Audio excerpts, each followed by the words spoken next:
Thank you for joining Wars of the Rosies as we conclude with chapter 12, containing the revelation of St. John and conclusion. From How to Understand Your Bible by Manly P. Hall. Chapter 12, the revelation of St. John. It was the wish of Martin Luther that the book of Revelation should be omitted from the translation of the Bible. In his opinion, the Apocalypse was of pagan origin and was not a writing of the beloved John. It was filled with hermetic inferences and strange allegories which troubled the soul of the great German reformer. Though not greatly learned in comparative religion, Luther sensed this Gnosticism that pervaded the book. He denied the divine inspiration of the entire work, affirming with Erasmus that the Apocalypse had no legitimate place in the Christian scripture. He raised his voice against tradition, but tradition was stronger, and after his death, the book of Revelation was restored to the Bible and has remained in its accustomed place ever since. The debate concerning the origin of the book of Revelation began in the 2nd century. Even the Gospel according to St. John was involved. Dionysius of Alexandria declared that both books had been written by Cerinthus, a Gnostic, who, to add credence to his writings, had appended thereto the name of John. Later, St. Jerome attacked the validity of the Apocalypse. Lending to the controversy of one of the greatest names in the Church, Jerome insisted that through the machinations of the evil one, the devil had introduced his voice into the scripture itself in an effort to undo the whole labor of Christendom. It must be acknowledged then that the authorship of the Revelation is extremely uncertain. The claims of the authorized version that it was the work of John while on the Isle of Patmos may be liberally discounted. It is quite possible that the Cerinthus story is the correct one. If so, the Revelation may be the most important work in the entire New Testament, for the reason that it arose from Gnostic scholarship. From a philosophical standpoint, the book of Revelation exhibits a wisdom far in excess of the other Testament writings. Here, comparative religion is introduced.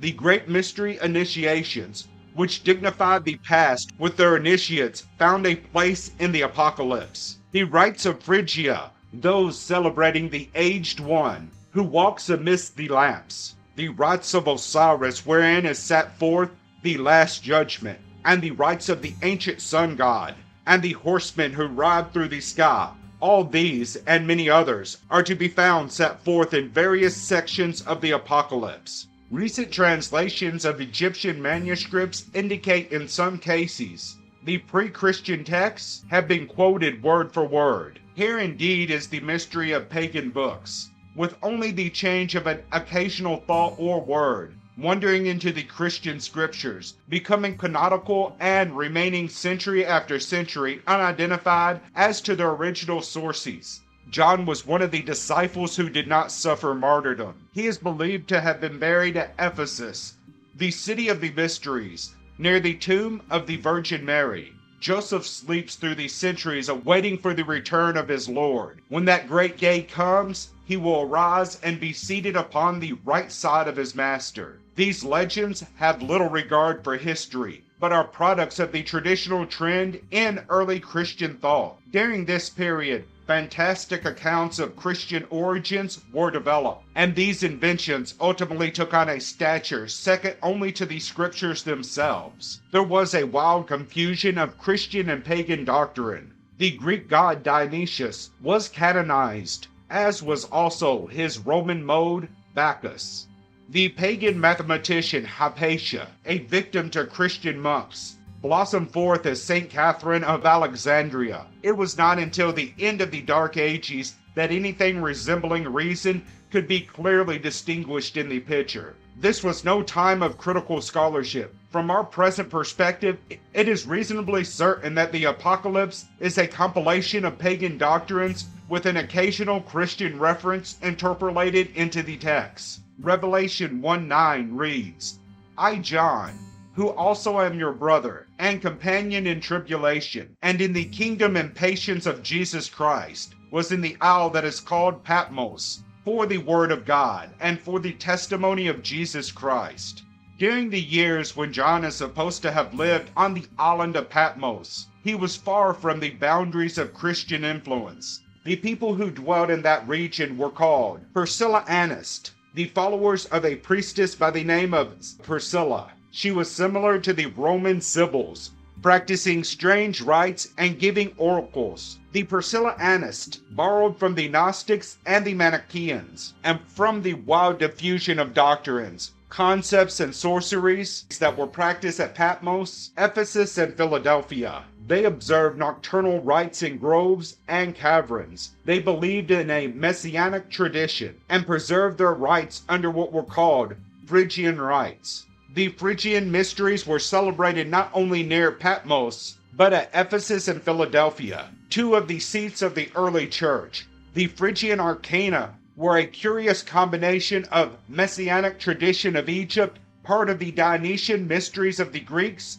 together with elements of the Mithric doctrines of Persia. It was a conglomerate mysticism which grew up and flourished in the most polyglot areas of the Near East, especially at Ephesus, which was called the melting pot of the ancient world. Ephesus has been referred to as the city of the sorcerers. Caravans of traders came there from all parts of the then known world to exhibit their wares. A score of strange religious beliefs and rites mingled, mixed, and prospered in the confusion of the community. Devotees worked spells and enchantments. Black magic, necromancy, and divination throve in the congenial atmosphere. The concourse abounded in witches and magicians who sold indiscriminately love potions and poison. And over this bustling community brewed the sovereign goddess, Diana of the Ephesians. It should not be concluded, however, that Ephesus was without genuine enlightenment in spiritual matters. Here Buddhist thought mingled with Greek, and the religions of the corners of the earth found common meeting ground. The result was a broader and more tolerant learning than would have been natural in a more secluded area. It was because of this cosmopolitan atmosphere that the Apocalypse contained such a wide distribution of ideas. The book could not have been the product of one simple Syrian. It requires a broad contact with the beliefs of the time, and an acquaintance with many forms and styles of learning. The Phrygian included much of Sabianism or astrology. The ancients worshipped the sidereal bodies and various celestial phenomena. The ancients had conceived the symbol of a ladder leading upward from the earth to heaven. This is Jacob's ladder, and the ladder of Mithras. In his Cave of the Nymphs, a fragment from the wanderings of Ulysses, Homer describes a sacred cave of Zarathustra.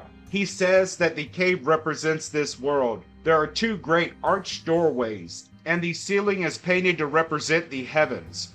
Of the two entrances, one is for the descent of souls, and the other, the return upward of the gods to the celestial state. Revelation 4:1 reads, "After this I looked, and beheld, a door was opened in heaven, and the first voice which I heard was as it were of a trumpet talking with me, which said, Come up hither, and I will show thee things which must be hereafter." This verse must be interpreted according to the doctrines of the ancient pagans.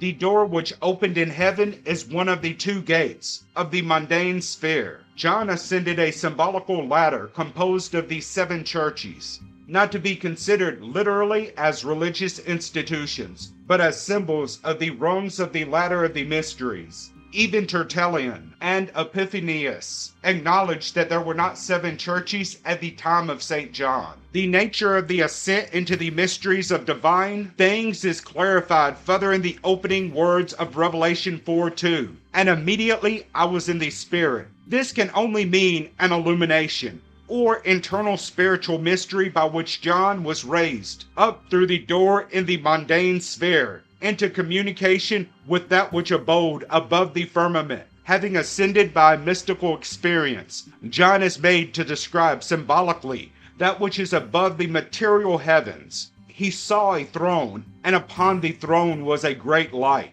Before the throne were 24 elders, and 7 lamps. And the throne was surrounded with a great sea of glass-like crystal. The interpretation is Gnostic. The throne and he who sat upon it represents the Lord of the mundane states, Yaldabaoth, master of the aeons. About him are the symbols of the hours which make up time, and before his throne are the lights which are his children. For that it is said, from the Lord of aeons came forth the princes of the 7 planets. The sea like crystal is the waters which are above the firmament, as described in Genesis 1:7. This superior sea is described by Socrates, who declares that there are creatures which dwell about the shores of the air which are imperceptible to men. This is the Shemaim of the Kabbalah, the sidereal sea that washes the shores of heaven. This also is the proper sea of life, the waters of life,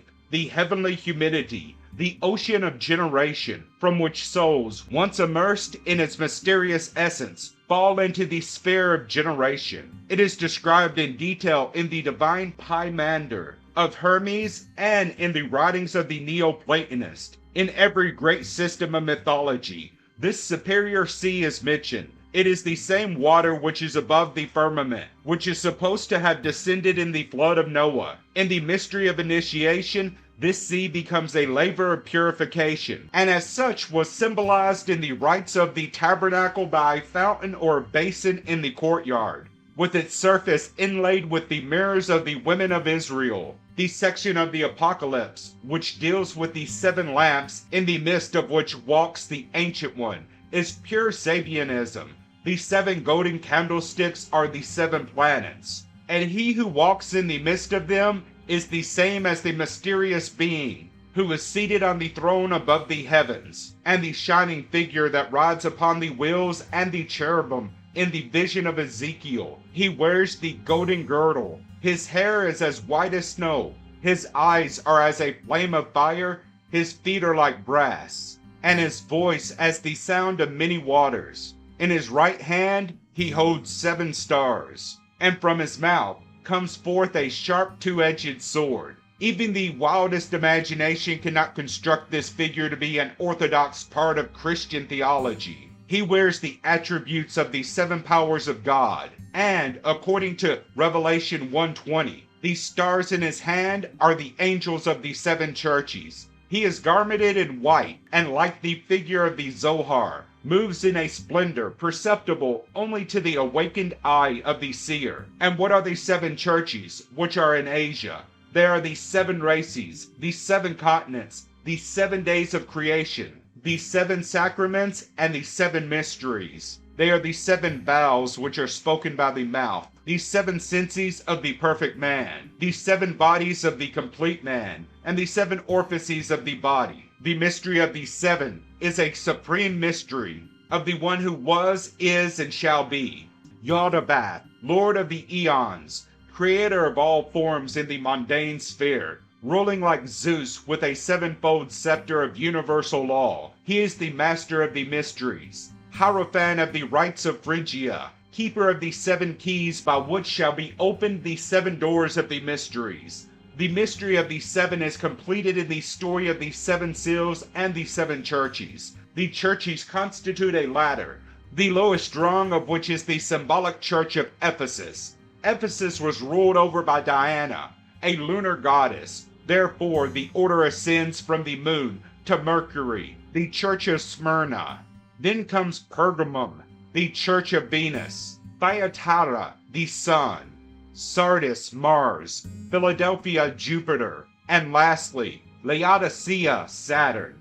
There are other arrangements assigning the churches differently to the planets, but the result in each case is the same. The churches are the rungs of the ladder which lead upwards from the elements to the stars. Astronomically considered, the vision of John assumes unexpected significance. Ascending through the door in heaven, he beholds the constellational diffusion composed of the 12 northern constellations and the 12 southern constellations. These were called the Associates, or the First Army of the Redeemed. The northern constellations were called the Northern Brethren, and the southern constellations the Southern Brethren. Each was crowned to represent the fact that it was a radiant star or star group. The ancients considered the area south of the equator as a great ocean from which the constellation arose. The great mother, or Leviathan creeping out of the southern sea, was, therefore, Cetus, the constellation of the well. This has been related earlier in the story of Jonah. It is interesting to note that the round table of King Arthur contains space for 24 knights, seated before panels alternatingly black and white. At the beginning of the present astronomical age, there was a conjunction of the 7 planets in the sign of Eris. This is described in Revelation by the symbol of the Lamb with 7 eyes and 7 horns. By eyes must be understood planets or stars, and by horns, the power or ray which emerges. In modern astrology, the sun is exalted in the sign of the ram. Bacchus is pictured in the ancient mosaics with a lamb in his arm, and in the catacombs of Rome, figures believed to be those of Christ carry the lamb in one hand and holding the shepherd's crook in the other hand. Jesus is referred to as the Good Shepherd. Hermes was the shepherd of souls, master over the little stars of the constellation of the Ram. The sun is essentially dignified in Leo and exalted in Aries. Therefore it is written, the lamb and the lion shall lie down together. It is usual to represent the book of Revelation as a scroll from which are suspended 7 seals. These seals represent a mystery, a secret which cannot easily be revealed because it is sealed up in the mysteries. By the seals is also to be understood the 7 keys of the scriptures, by the possession of which the initiate may behold all mysteries and all truth. Upon the opening of the first seal, a horseman rode forth upon a white horse. Revelation 6:2. And he that sat on him had a bow, and a crown was given unto him, and he went forth conquering and to conquer. Here again is the moon and the bow of Diana. When the second seal was opened, a red horse came forth, and he who rode upon the horse was given a great sword to take peace from the earth. The second horse and rider represents the sun. Upon the opening of the third seal, a black horse came forth, and he who sat upon the horse had a balance in his hand. Revelation 6:6. And I heard a voice in the midst of the 4 beasts say, a measure of wheat for a penny, and 3 measures of barley for a penny. And see thou hurt not the oil and the wine. Oil and wine represent soul and spirit, and the barley and wheat, the lower nature of man. The destroyer upon the black horse is Saturn. The 4th seal, when it was opened, gave forth a pale horse, and the name of him that sat upon it was Death, and hell followed with him. The pale horse is Venus, and Venus is Lucifer, the rebel angel whose light was taken from him. The 5th seal is the seal of the martyrs, who cried out in a loud voice. Revelation 6:10.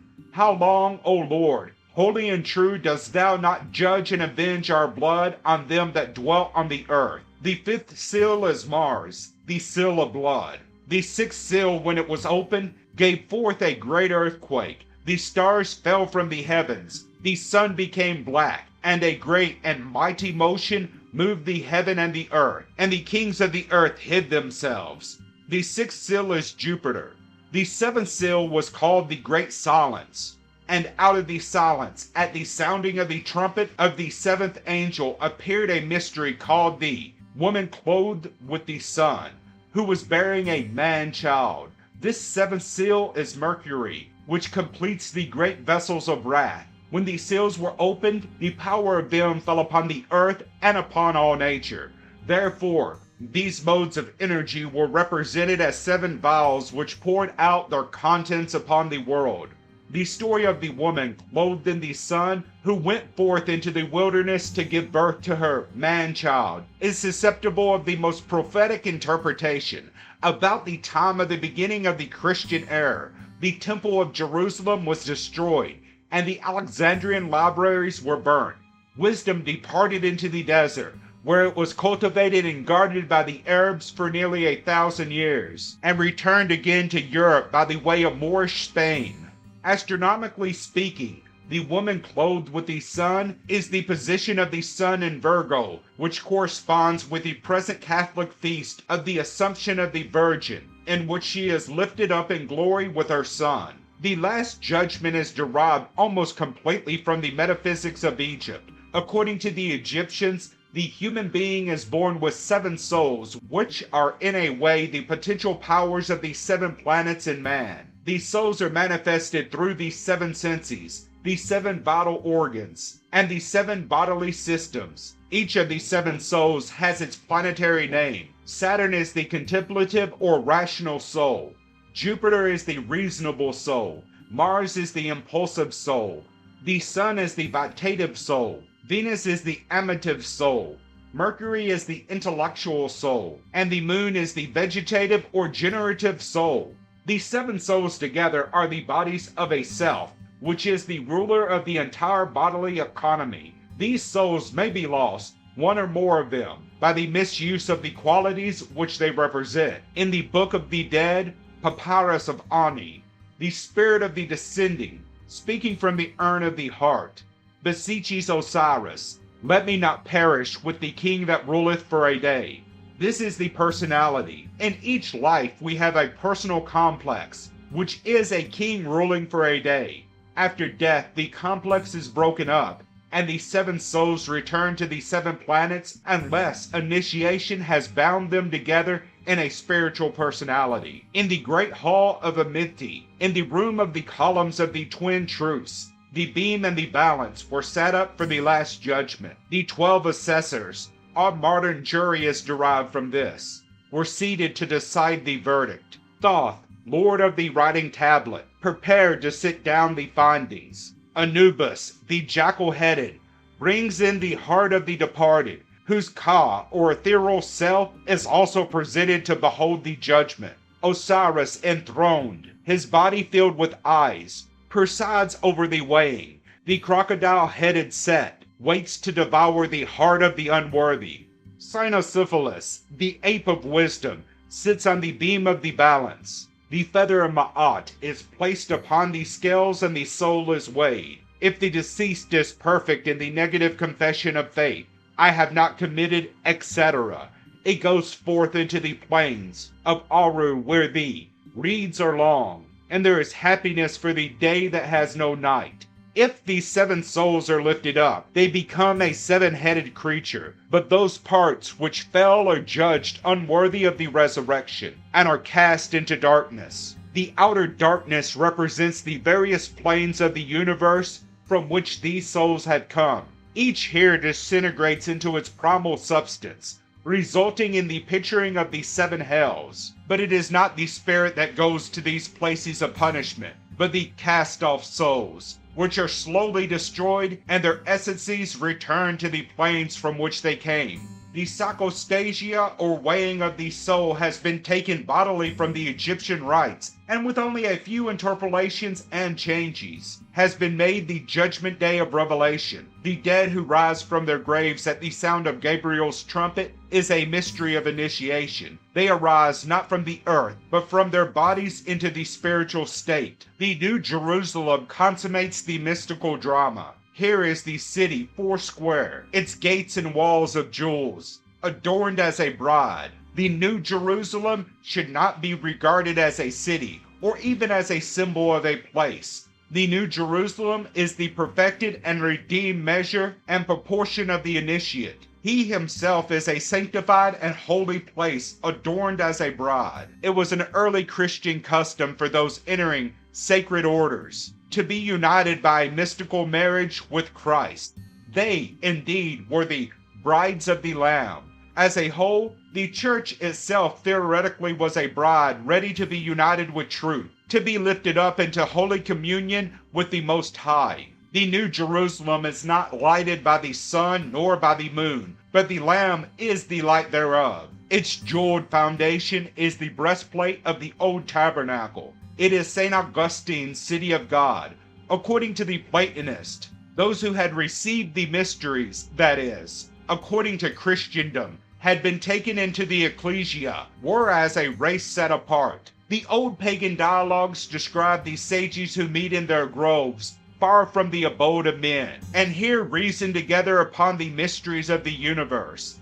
The New Jerusalem, therefore, is the temple of the greater mysteries, the house built without the sound of hammer or the voice of workmen, which is eternal in the heavens. It is the city of the sun, existing in the paradisiacal sphere from which man fell as related in the book of Genesis. According to Jacob Bema, the New Jerusalem is the redeemed Adam, the man lifted up by the mystery of Christ. It is, therefore, a spiritual symbol of a mystical state of being, where those dwell together who have received the light.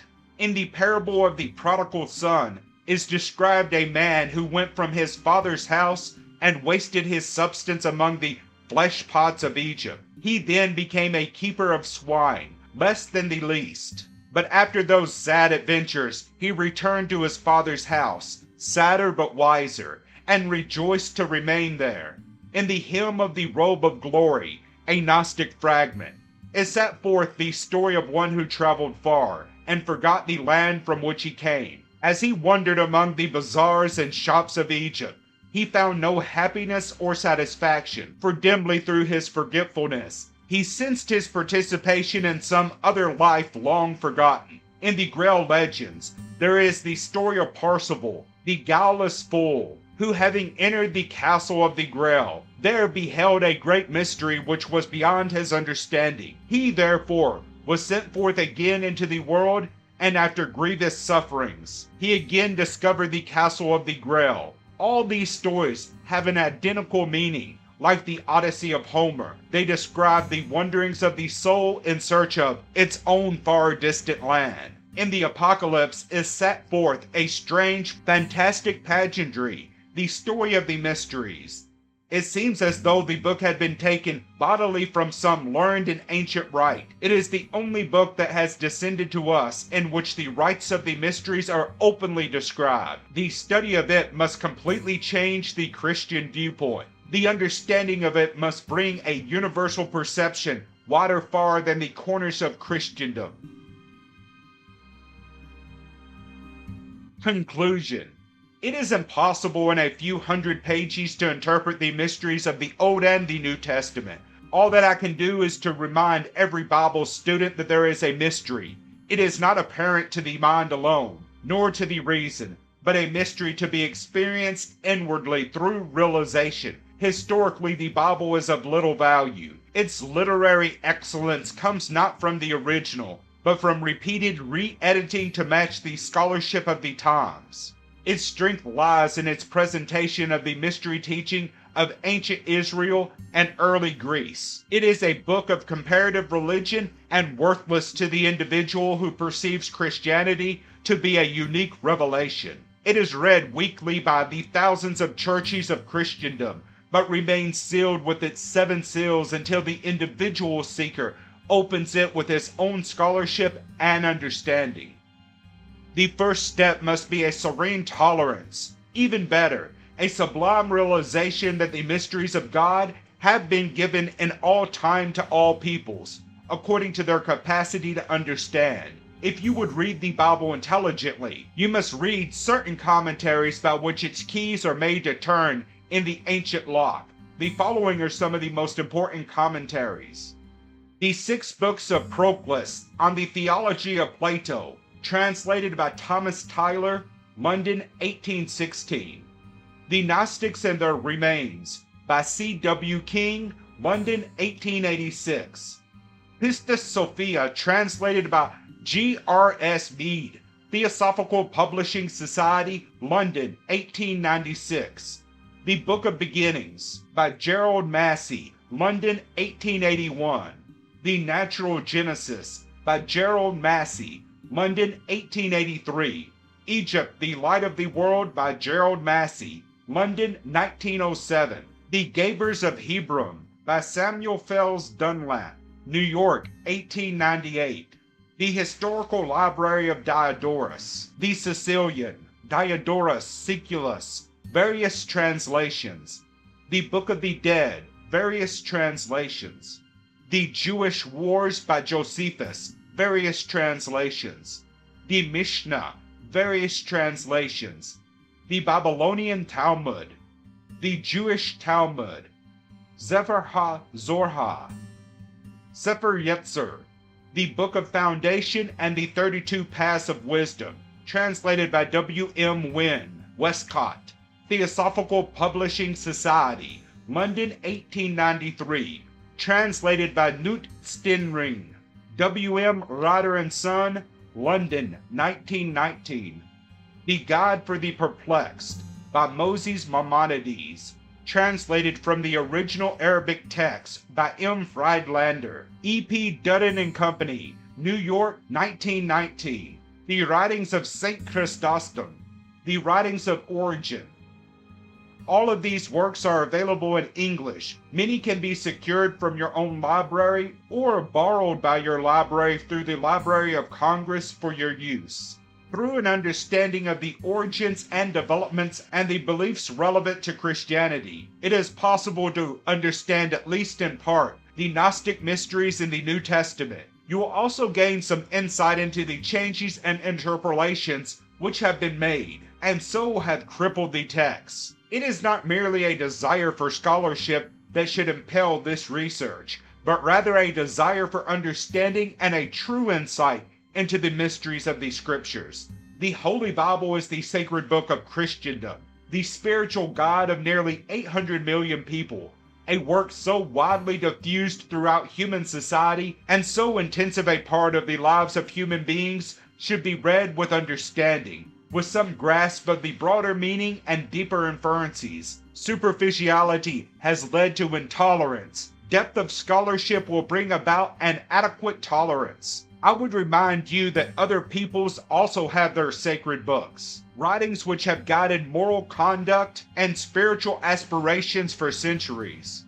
These scriptures of non-Christian peoples should receive the same veneration and the same research that is according to our own familiar writings. All the Bibles of the world united together reveal one spiritual tradition. They all bear witness to an enlightenment which is imperishable and which has been passed on from age to age as a priceless heritage of wisdom. Every person who is a student of the Christian Bible should read the principal non-Christian scriptures, not critically to point out their defects, but with a sincere desire to increase his own knowledge through a wider acquaintance with the inspired writings.